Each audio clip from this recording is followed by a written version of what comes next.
Good afternoon, everyone, and thank you so much for joining us for this webinar on animal welfare as an investment risk and opportunity.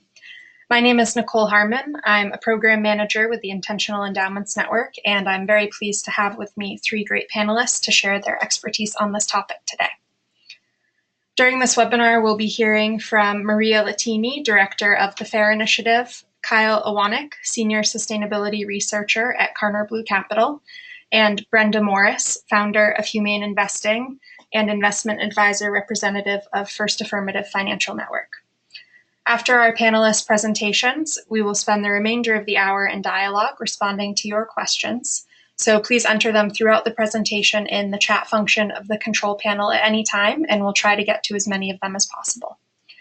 This webinar is being recorded. It will be distributed to all registrants by email and will also be available on our website shortly after it's completed. So you can refer back to this conversation and share it with others, and we will also make the slides available upon request. So just briefly, before we dive in, for those of you that aren't familiar with the Intentional Endowments Network, we're a nonprofit collaborative peer learning network with the goal of supporting endowments and enhancing financial performance by aligning investments with institutional mission, values, and sustainability goals. We do this in a variety of ways, including hosting in-person forums and events, facilitating peer networking, curating useful resources on sustainable investing opportunities, and providing educational venues such as webinars like this one. We encourage you to stay engaged in these conversations after today's webinar. More information on IEN is available on our website, intentionalendowments.org, and you are welcome to reach out to us at any time. So with that, I will turn it over to Maria.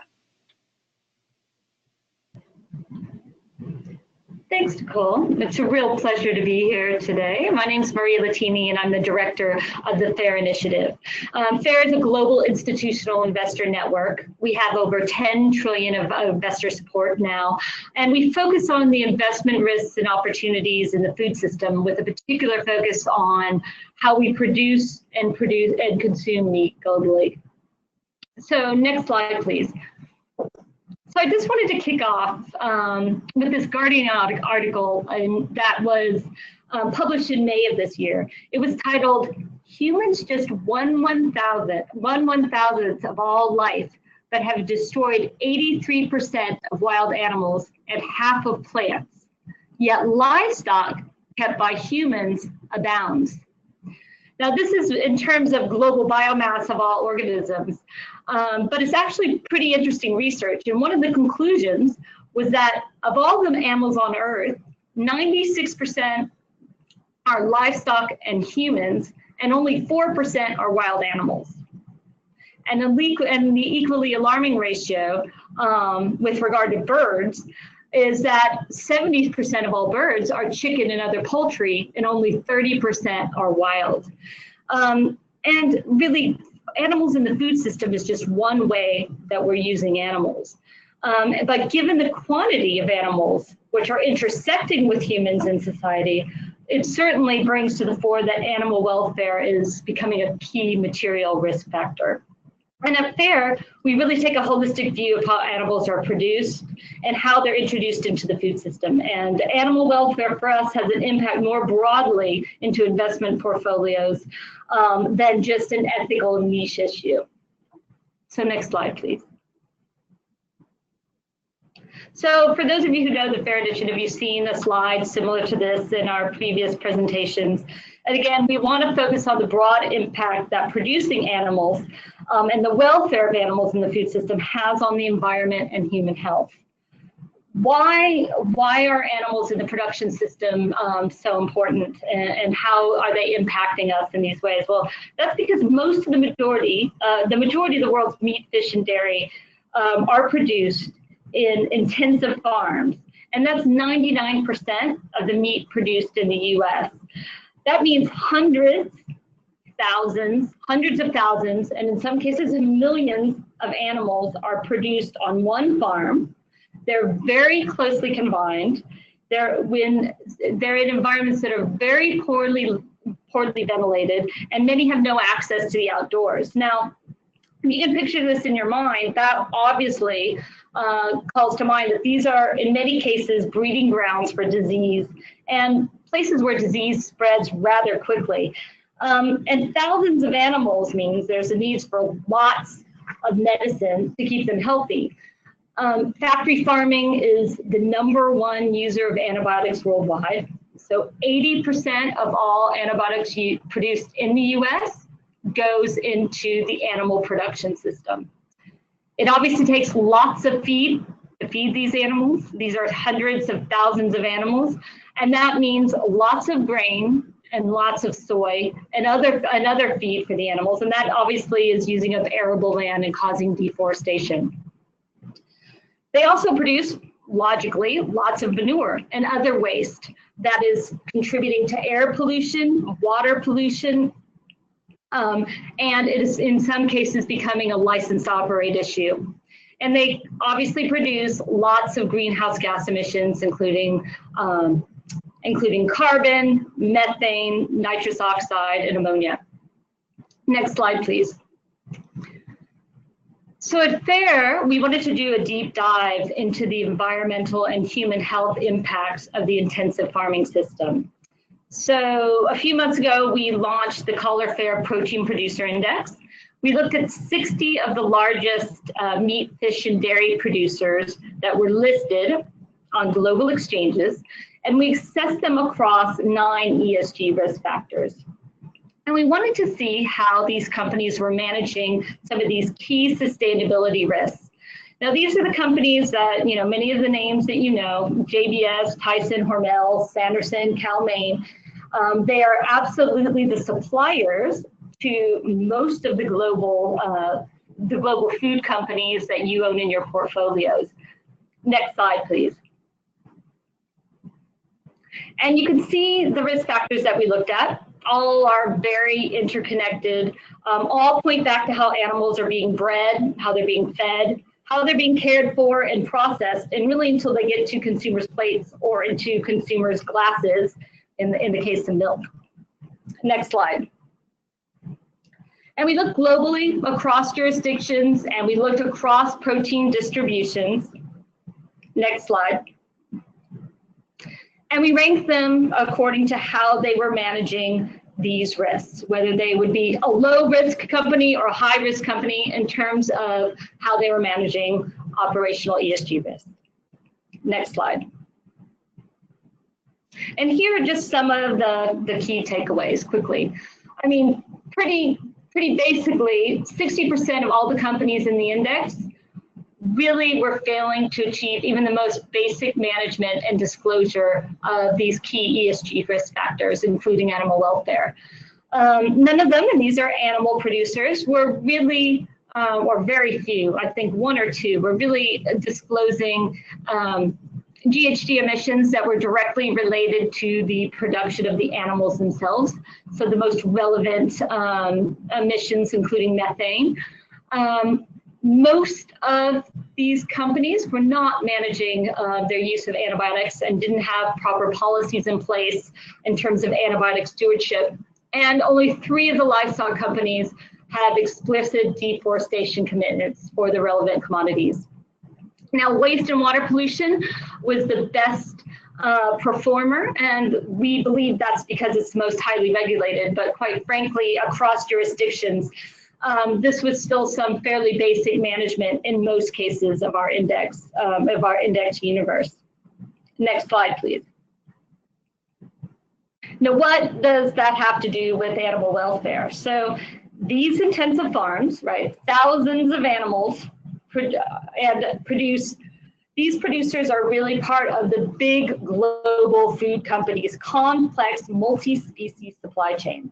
So when we're discussing supply chain risks and supply chain management and transparency, this industry is really a red flag. And these animal welfare issues are really linked to a number of key business risks. So in terms of food safety and product recalls, this isn't just an issue that we've seen with Asia and China, like the baby milk scandal a few years back. The EU has had their share of scandals. Last year, Dutch farms had to be shut down due to the due to the egg scandal. You know, in the US, just in one farm alone, they had to recall 380 million eggs due to salmonella. It's certainly a reputational risk. Consumers' interest in animal welfare and transparency for the provenance of their food is on the rise. 58% of US consumers were more concerned about animal welfare today than they were a year ago. And NGO exposés and the rise of these stories on social media is obviously playing a big part. In terms of regulatory risks, we've seen some promising trends there. There's growing US regulation around closed confinement. Again, these are the conditions that breed disease.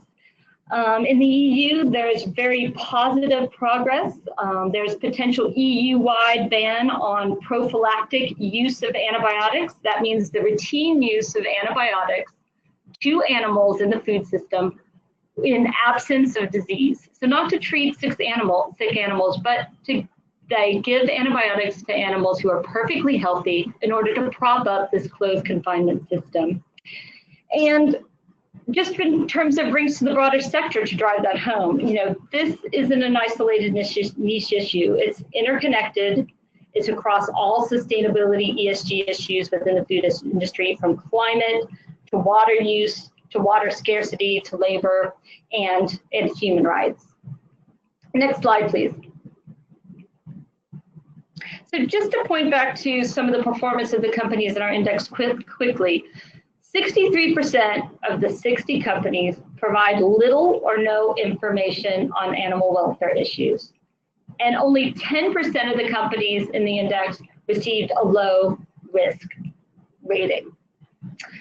So the next slide. There are a number of companies that are good examples of best practice.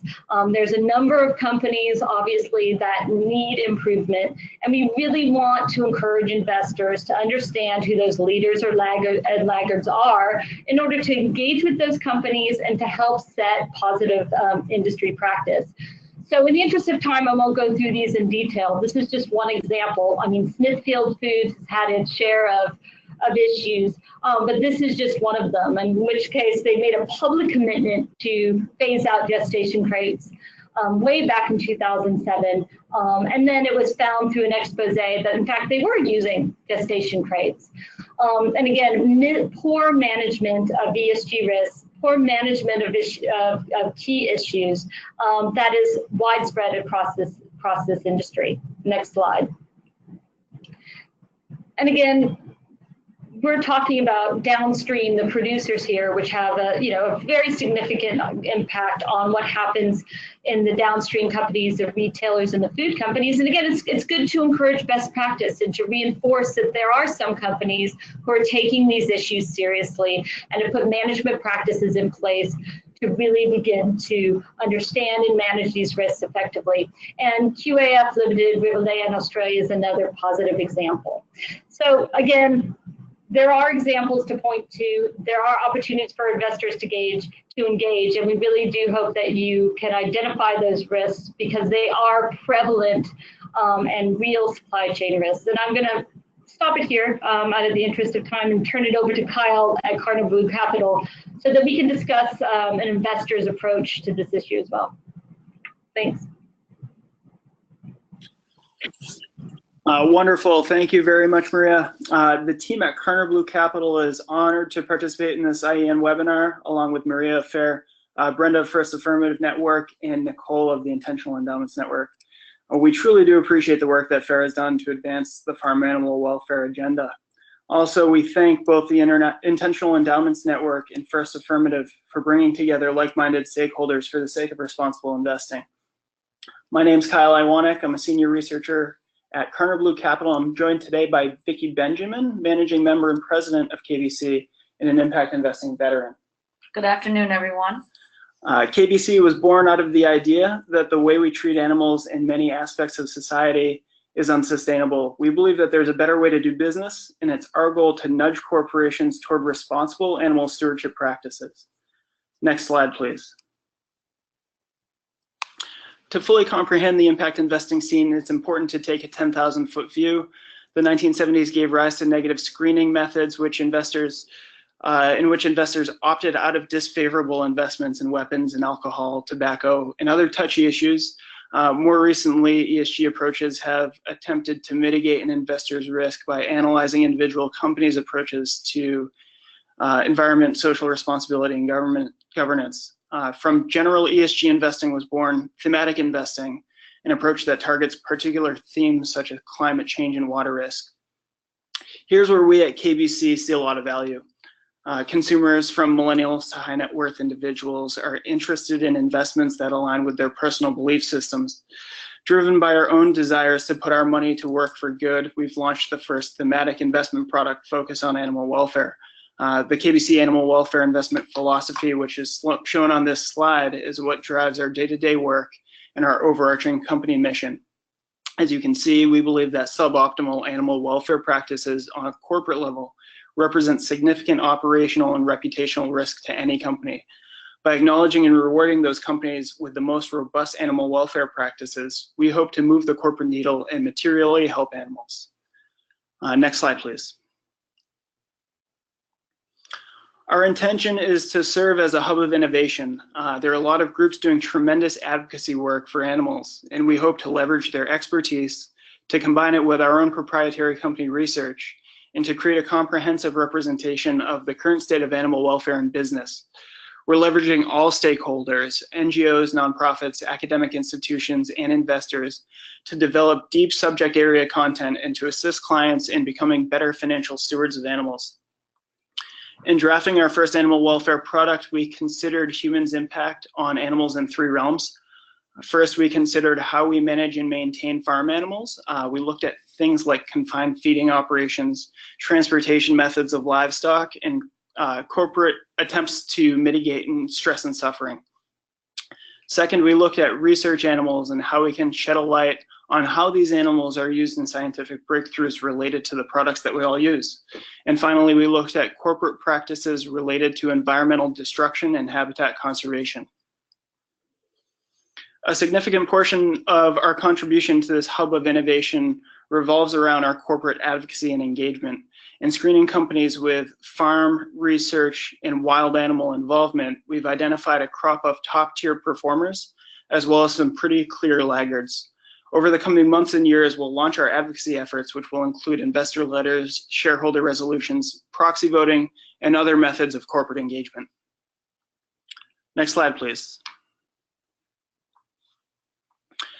We set out on this mission in late 2017 to identify the best investable companies as they related to animal welfare, and quickly realized that the number of industries with animal involvement is very large. We intentionally sought exposure to those industries with direct animal involvement: food and beverages, pharmaceuticals, apparel, food retail, etc. We avoided investments in industries with only a tangential exposure to animals, think real estate, because there really isn't a market difference between companies in those industries in regard to animal welfare considerations.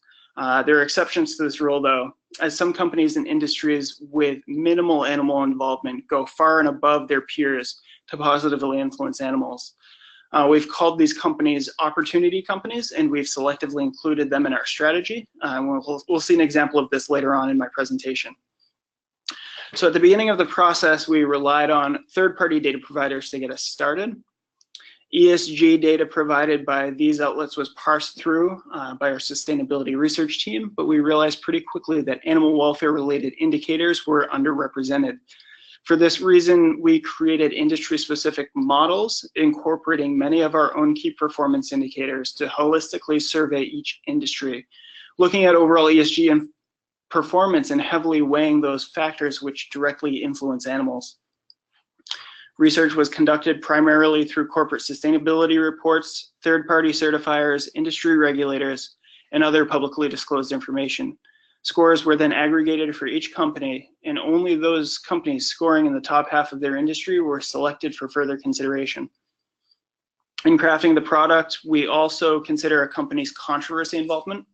So we run a controversy screen daily and in real time and assign cumulative scores to each company based on the number severity of controversy, and type of controversy and fraction. Those outliers within their industry are removed from the animal welfare strategy.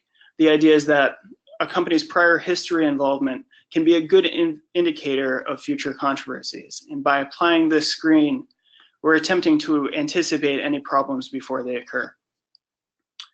From our initial investable universe, we've selected a portfolio of approximately 120 publicly traded companies with top practices related to animal welfare. So now that you have a general sense of how we approach animal welfare from an investor's perspective, I'd like to take a look at a few case studies. Next slide, please. So Marks & Spencer is a company that's likely familiar to many of you.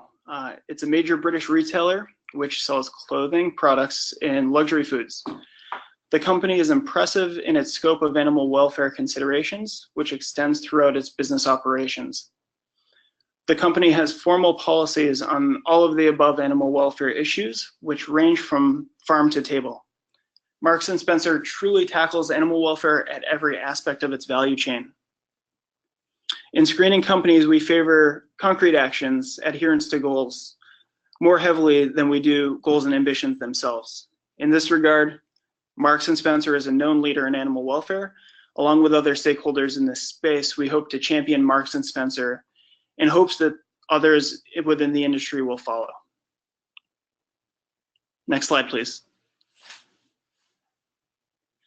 So when people think of animal welfare, the metals and mining industry doesn't immediately come to mind, but Newmont Mining and a handful of others in the space have made significant strides in identifying particularly sensitive biodiversity areas, mitigating their impact on the natural world, and even restoring land to achieve a net positive impact. We screen mining companies on over 10 animal welfare related metrics, including the implementation of biodiversity action plans and other environmental considerations. One indicator that we pay particular attention to is the company's external collaborations and third-party certifications. These efforts signal a genuine commitment to animal welfare and a dedication to public accountability. Next slide, please. When we analyze companies that test on animals, think biotechnology companies, pharmaceutical companies, companies that produce chemicals, and household and personal products companies, we seek those that take concrete steps to mitigate their impact. These companies usually achieve that through a general commitment to the 3 R's, efforts to replace, reduce, and refine animal testing. Colgate is a good example as a leader in the household and personal products industry in this regard. Although Colgate is legally mandated to test some products on animals, it seeks alternative methods whenever possible, and it envisions a future in which laboratory animal use is eliminated. Next slide. And our final case study involves IBM, an IT company which doesn't fall under the purview of our direct impact industries. We've included them in the portfolio because of their work to protect endangered rhinos in Africa. This project is completely outside of the scope of IBM's business operations, but it signals a dedication to wildlife and habitat protection. IBM has applied an innovative approach to an age-old problem, and the problem is, how do we crack down on the poaching of wild animals?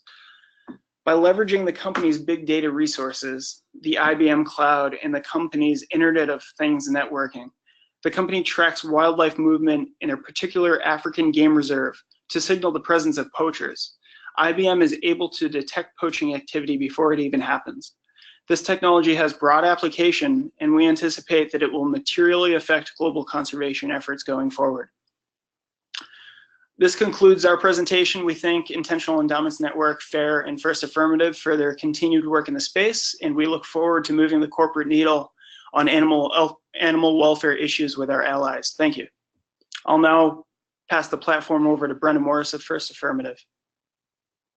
Good afternoon, everybody. Thank you, Kyle. Like Kyle said, my name is Brenda Morris. I founded a company back in 2009 called Humane Investing. I was getting ready to launch my own registered investment advisory firm when I found out about a group, a network called First Affirmative. And what's really special about this group is they've been working with sustainable and socially responsible investments for 30 years now.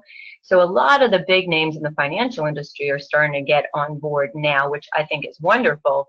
But I don't know that they're quote unquote doing it for the right reasons, where First Affirmative has been walking the walk, like I said, for 30 years. And our last president, Steve Sheath, he just recently retired. He was actually there when Nelson Mandela came back and thanked investors for helping to end the apartheid. So it's really, really encouraging to see so many groups that are now saying SRI and ESG is the way to go. Next slide, please. So about 4 years ago, I believe, I started this change.org petition, and my goal was, and still is to raise the bar for the industry. Right now, if you invest in a sustainable and responsible fund or a mutual fund that holds themselves out to the public as being sustainable and responsible, this means different things to different people. And I don't even need to go over what we already talked about with FAIRR as far as animal waste, 335 million tons of animal waste, the rainforest destruction, the health issues associated with animal products. To me, that's a given. My goal is to have people acknowledge the ethics associated with killing animals, and I feel that that's something that's been grossly overlooked. So as much as I love First Affirmative, and like I said, they're a wonderful group, this is something that they never really, in my opinion, paid much attention to before. And the funds that they would use, by and large, did not pay attention to it before. So where I've been a pain in their neck, basically for the last 9 years now, is I'll go through the mutual fund holdings and I'll see which companies are not okay for me and my clients. And only a couple times, this has only happened a few times over the years, but has there been one that was a huge seafood company, and they told me when I called, their sales department said, well, it's a sustainable fishery. And I said, well, we don't want to participate in any killing. And if we don't get rid of this out of our mutual fund, we're going to get rid of this mutual fund from our portfolio. So the other incident was a meat packing company, and it was in Japan, I believe. And they tried to tell me that it was a sustainable or humane meat packing company. And again, I said, if you don't get rid of this from your portfolio, then we will be getting rid of you. And these are smart people. I don't think they were doing it to be bad. I don't think they were doing it to be malicious. I just don't think anyone had ever gone through their holdings before from the lens of looking at it from an animal welfare or animal rights standpoint. So next slide, please. Shortly after my petition, I believe it was less than 300 signatures, but the people who did sign on were very passionate about wanting products, just like we have today, thanks to Karner Blue and thanks to FAIRR. They were very passionate about wanting products, but like I said, it never got the traction I wanted. And shortly after that, I started seeing, this was in The Guardian, factory farming divesting. Next slide, please. And other mainstream publications, even Market Watch, was addressing the fact that these companies, this was a few years ago, the top 10 companies that could be affected if people started moving away from red meat when they found out, shocker, that red meat wasn't good for people. So it's been a slow trajectory, but it's really exciting that it's finally picking up speed, and I do think a big part of it is ethics. Next slide, please.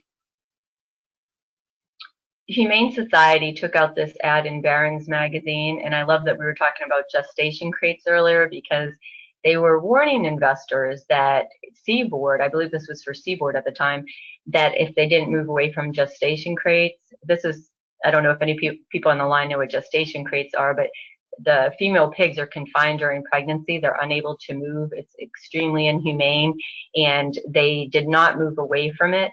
Smithfield, I believe, like you just mentioned, I believe they still use it. They were acquired by WH Group.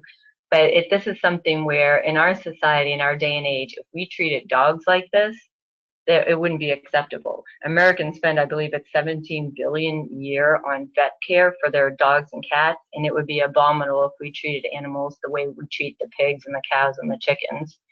Next slide, please. So this isn't a poor me plea, but I felt like I was alone in the struggle, and then FAIRR came along, and I couldn't have been happier to see them, I think, do a lot of the things I was doing, but with a lot more money, and they are just a wonderful, wonderful group. They've been able to get so many groups to sign on to their initiative, and up until they came along, when I would write to mutual fund companies, when I would write to our money managers, I don't know that I had a great ask. I would find out what they were doing, again, from the lens of animal rights and animal welfare. But once FAIRR came on the scene, I was able to say, are you signed on to the FAIRR initiative? And this became a very easy ask. Either they are or they're not. And I was able to tell them that we give preference to managers that are part of the FAIRR network. So it's wonderful to have them on board because they're a great name. They have a lot of the same goals that I think we all have, but they're able to get the word out a lot quicker. Next slide, please. So at the time, the first client I had that was very particular about not wanting any, and this was a doctor who said, we don't need animal tests. It's a highly inappropriate. The results are not transferable. He did not want any, and he was with a nonprofit, he did not want any companies in their portfolio that did test on animals. And lo and behold, I find out that we don't really have such a list. So I wrote to every single company in their portfolio saying, do you test on animals? If you do, are you considering alternatives? Are you legally required to do so or not? And then I would also send them a link to one of the alternatives for animal testing and letting them know that we would include, or we would consider including them back in our portfolio if they did move away from animal testing. Some clients, and some of you on the phone I'm sure as well, are all right with companies that are testing because they're legally required to do so versus those that are doing it because they're fearful of a lawsuit later on. So this was just an example of one of the letters that I wrote to the companies in this process. Next slide, please. During the same time, I would work with PETA and Humane Society, and I would ask them which companies that they had proposals on the table with, because unfortunately, a lot of the times, they would go through all the work of having proposals for shareholders, and people didn't even know they were on the ballot, and they would get shot down. So I've tried to work closely with them, and the number of proposals have gone down over the years. This was a few years ago, where they were asking these companies to report on animal welfare issues and whether or not their eggs were cage-free. The number of proposals has gone down, and that's a good thing. They've actually been having a positive dialogue, and a lot of these companies don't want PETA showing up at their shareholder meetings, so they're more willing to speak with them. And the public consciousness is rising as far as people being aware of how animals are being treated. Next slide, please. So First Affirmative puts on an annual conference every year. It used to be called SRI in the Rockies, but now it's going to be in Colorado this year. I believe it's the 29th year. And every year I would ask to have something about animals on the agenda, and I would always get shot down. But a few years ago, Matt Prescott from the Humane Society was invited to speak. And it's a bad shot, but you can see that he was speaking to Tyson Foods shareholders, putting pressure on them to eliminate gestation crates for their pigs and sows. And I was really excited when Steve Wallman, he's the founder of Folio, he introduced me to Vicky and Karner Blue team with Kyle. And with him, we were able on the Folio website for the first time to include exclusionary screens so that anyone can go right on the Folio site and see which companies the Humane Society says are laggards. So it was really exciting that finally they were going to actually make a positive move that people can do themselves, and individuals can go right on the site and see which companies Humane Society considers are laggards. Next slide, please. To me, this is probably one of the biggest triumphs accomplished from investors getting together, but Green Century, one of the mutual funds that we use, they put a shareholder proposal to Tyson asking what they were doing to address the risks associated with people moving towards plant-based eating. And a lot of you might already be aware of this, but shortly after that, Tyson's made their first investment in Beyond Meat, which is one of the companies that is working towards eliminating suffering, and they're working on the Beyond Meat burger, which is in a lot of restaurants now. So I believe it was a 5% investment, and then a year or so later, they invested additional funds. So, and at the time, this was the first time that happened, but it's happened numerous times. I keep a cheat sheet to try to keep on top of all the companies that are acquiring these vegan and plant-based companies. Next slide, please. So this is one of the companies that field roast that also got acquired. And everyone, I tell clients who come to me for the first time that everyone has to draw their own line of what they do and do not find acceptable. But if you go to the next slide, please, you'll see that they were actually acquired by Maple Leaf. So a lot of the funds that we work with aren't going to own Maple Leaf to begin with, but it's really interesting because a lot of people who come to me for the first time want to get involved in the plant-based meats because they believe it's a great investment, and a lot of it's in the private equity realm right now, and there's a couple private equity investors, Stray Dog Capital, New Crop Capital, where they're working primarily with businesses that are trying to create more of an alternative to meat market. And there's a lot of money to be potentially made there, but it's not easy for a retail investor to get involved with right now. Next slide, please. And right now, I believe the only two are Merck, and Merck just recently acquired, I think it was Mosa Meat, or they made an investment in Mosa Meat. And just like I said, with Tyson and Beyond Meat, those are two of the public companies that have exposure to these companies. This I included in here because I think it's really interesting that every client that we work with, when we do their investment policy statement, we give them the option of being included in shareholder advocacy strategies. Some people don't have time and they want us to do it for them, and they also have that option as well, where we ask them if they want to participate or if they'd rather give preference to the funds and managers that are involved with shareholder advocacy strategies. Next slide, please. These are some of the recent headlines about moving towards cruelty-free investments. This is so new and it's so exciting because this was not the case even a short time ago. And in addition to FAIRR's product, I know Lee Coates, he is in the UK. He launched a vegan superannuation fund in Australia, and they created with Beyond Fund Advisors, they created the first vegan index. I believe it was in June of this year. And he said adopting a cruelty-free investment strategy does not have a negative impact on investment returns in his experience, and he's been doing it for a while now. Next slide, please. So I like this quote, "The price of greatness is responsibility." I think it's something that we can all consider when we're looking at how animals are treated. The ethics in our country are evolving. People do not like animals to suffer. 8 million animals are killed an hour right now. And I tell clients, because when they come to me, a lot of them say they feel so good about their investments finally, but it's more than that. It's feeling good about it, but also knowing that we really are having an impact thanks to people like that are on the phone today. So thank all of you for being here.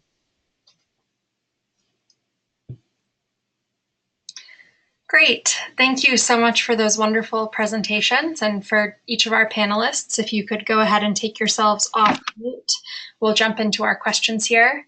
And for the audience, please do continue to type your questions into the chat box in the control panel, and we will get to as many of them as we can.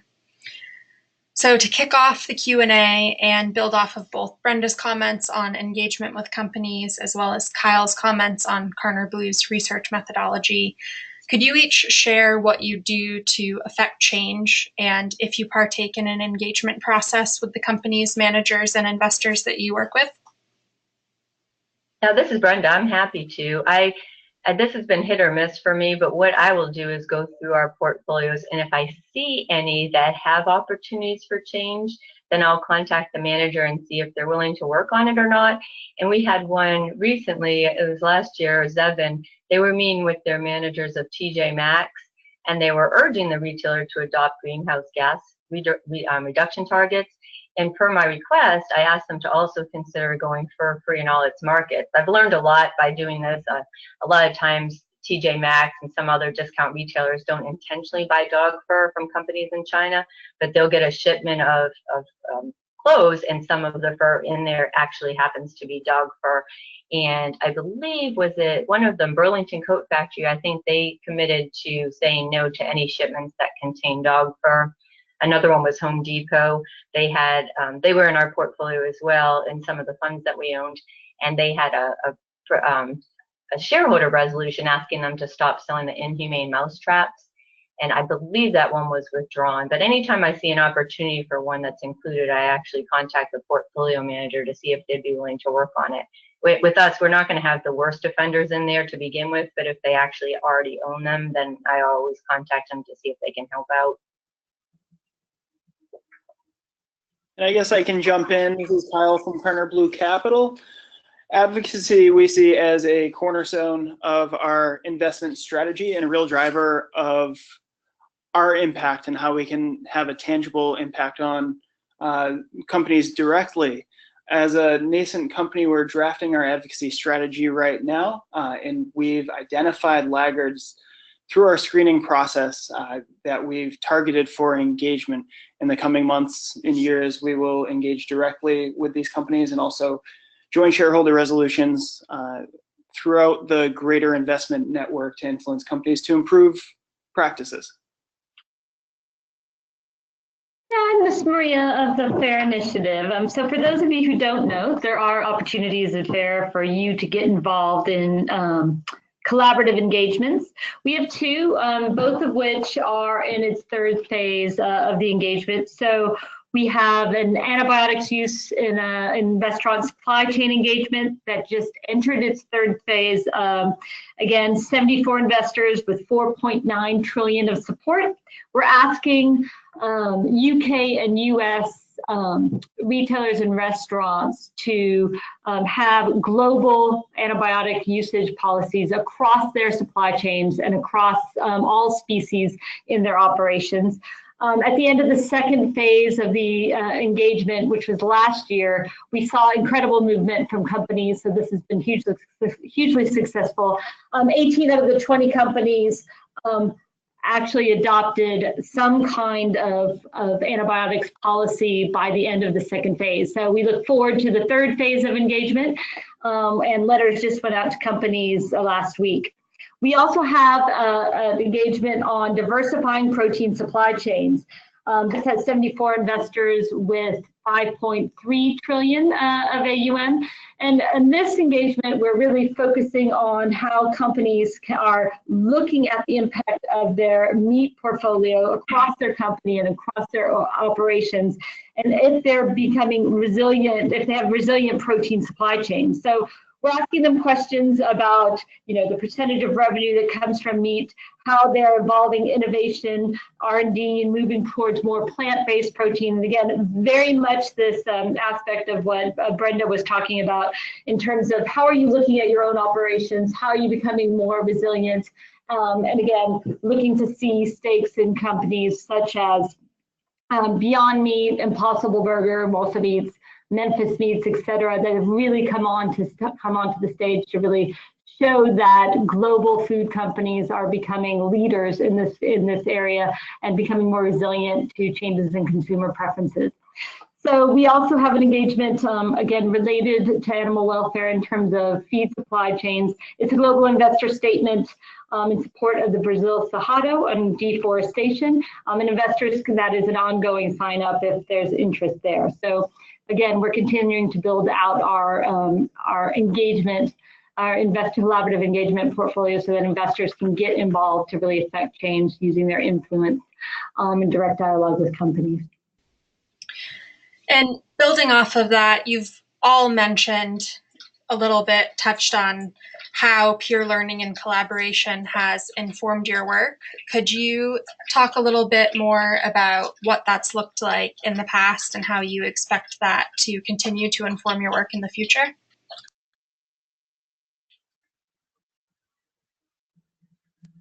Yeah, this is Maria, again, from FAIRR. Peer learning is absolutely crucial. that is really the core to having an investor network.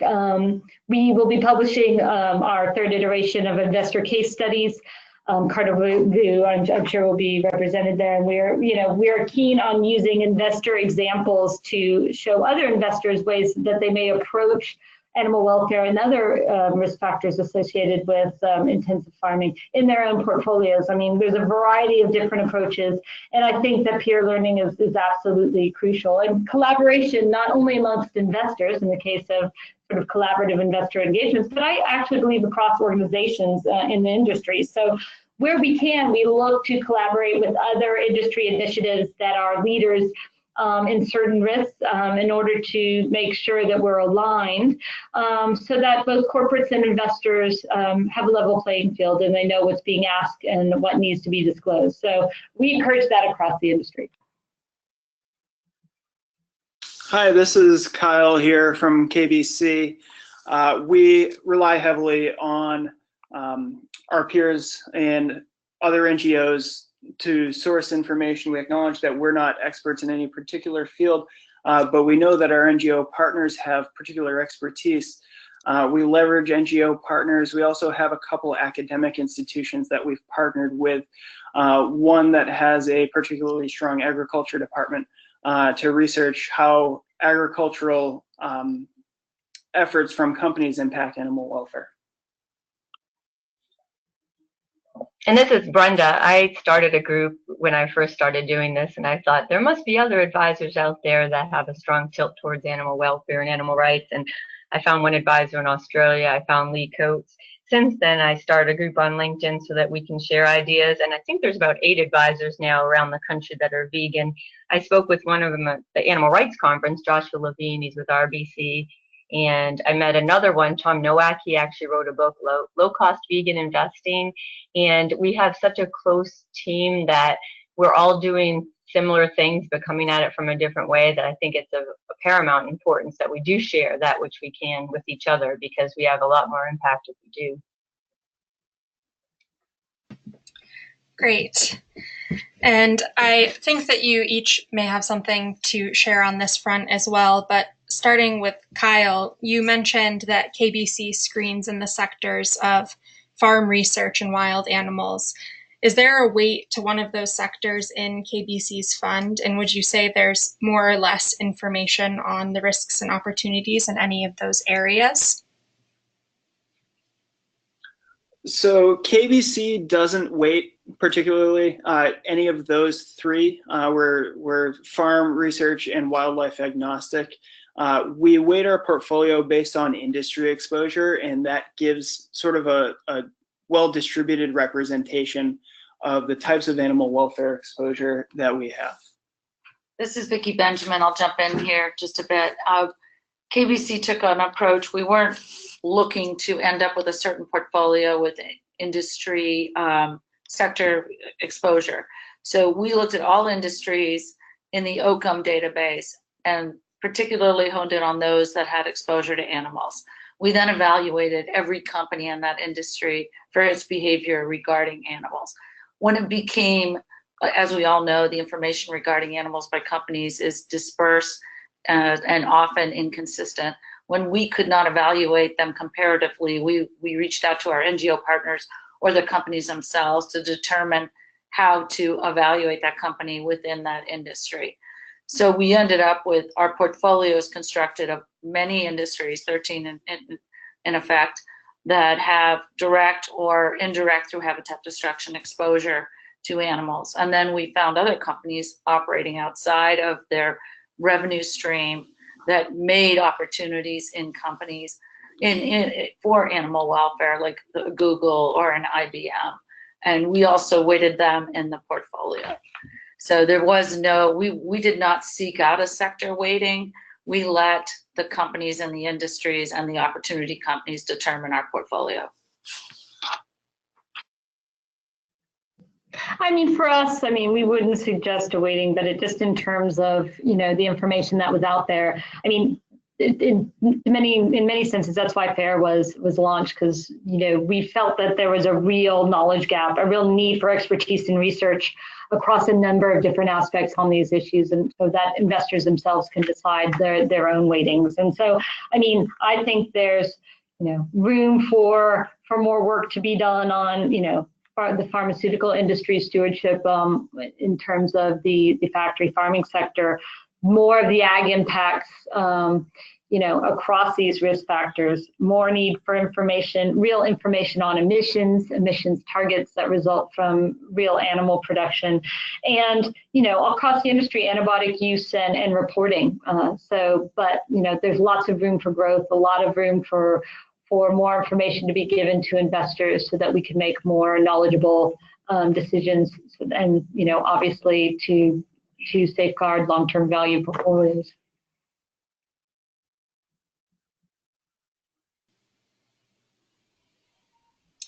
Great. And you've each shared a lot of compelling information. Where do you source quality animal welfare data, and what recommendations would you give to investors looking to learn more, including how to learn more about the FAIRR Index, the Human Society Screen List that you mentioned, Brenda, KBC's learning ecosystem, etc.? The site that I mentioned is the Cruelty-Free Investing site, and they launched the end of last year, and I'm hoping it will encourage money managers to step up to the plate and acknowledge the plight of animals in their security selection, because now they don't have to do the research. Cruelty-Free Investing went through every company. I believe they did it for S&P 500, the NASDAQ, and I think it was 3, but if you go to crueltyfreeinvesting.com or .org, they actually did a great job of individually going through. It might just be something that individual investors end up using, but I'm hoping that portfolio managers use that research as well. Hi, Kyle here. We use multiple venues to verify and source data regarding company performance. We use the companies themselves. We reference their sustainability reports, their publicly disclosed policies. We also reference data providers. So we have relationships with a handful of ESG data providers. Our primary is Occam Research, which recently merged with ISS. We leverage our academic resources in their expertise, and we also leverage our NGO partners.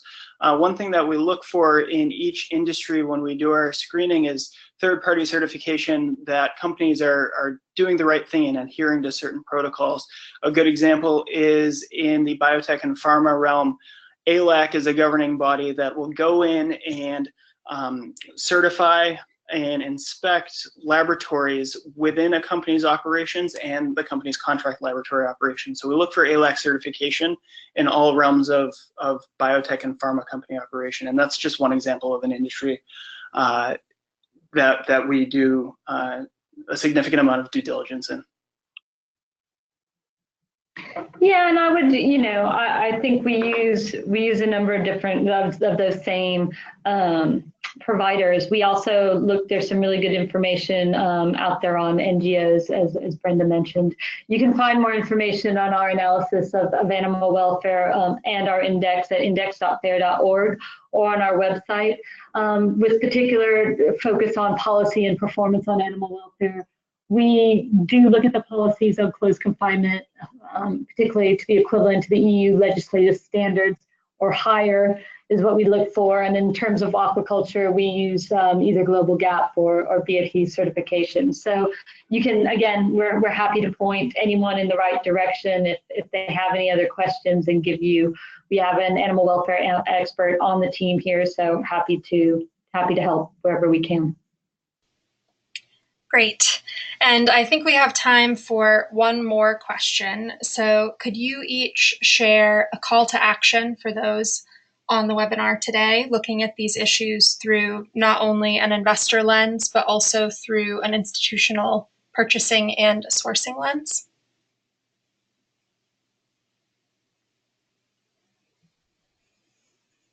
I'll go ahead. Everybody's being too polite, I think.